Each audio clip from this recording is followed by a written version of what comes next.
Assalomu alaykum do'stlar. Hozir sizga membranani qanday almashtirish yoki yangi filtr apparatga membranani qanday joylashtirishni o'rgatamiz. Ushbu videomizda batafsil o'rganib olishingiz mumkin. Ko'pchilik aytadi, membranani qanday qo'yayin, mana bularni qanday sug'urib olayin degan savolni ko'p beradi. Mana bular krishkalari yopiq turadi. Mana bu stopper zaklovkalar mana bu boltdan oldin turadi. Mana bu tarafda ko'rsataman. Hozir mahkamlangan holatini.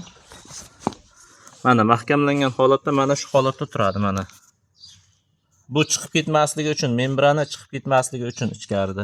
Hozir filtr apparatimiz mijozga yuborilayotgani uchun ochiq holatda yuboryapmiz. O'zi o'rnatib olish uchun mana zajimlar bilan qotirib qo'yganmiz.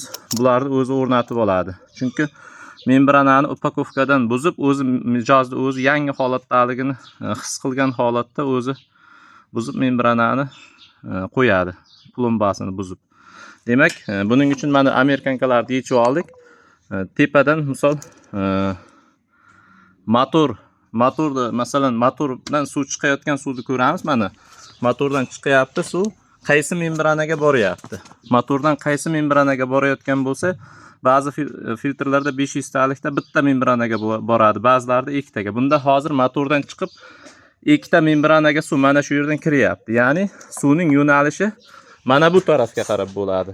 Mana membrana motordan suv shilan kelyapti, ikkita yuqoridagi membranaga kiryapti. Ikkita yuqoridagi membranani suvning yo'nalishi bu tarafga qarab bo'ladi, o'ng tarafga. Membranani strelkasi ham xuddi shu holatda qo'yilishi kerak, suvning yo'nalishi bo'yicha. Misol, mana membranani olsak, mana flow. Ya'ni suv shu yo'nalishga qarab ketish kerak demoqda.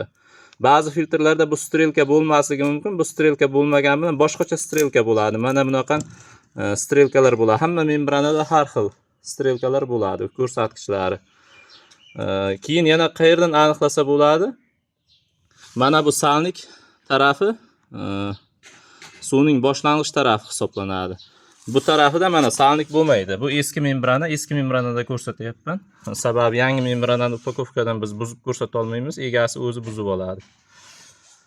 Bu tarafda salnik bo'lmaydi. Ko'pchilik adashtirib bu salnikni bu tarafga qo'yib qo'ygan bo'lishi mumkin. Ana shu holatda salnik teskari qo'yilish oqibatida membrana ishdan chiqadi. Salnik teskariga o'ng holatini qanday bilish mumkin?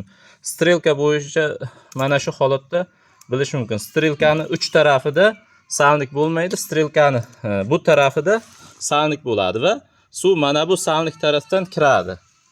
Strelka bo'yicha ketadi. Ya'ni hozir nasosdan keladigan suv membranaga kiryapti. Mana ikkita membranaga kiryapti va ikkita membranadan chiqib mana katta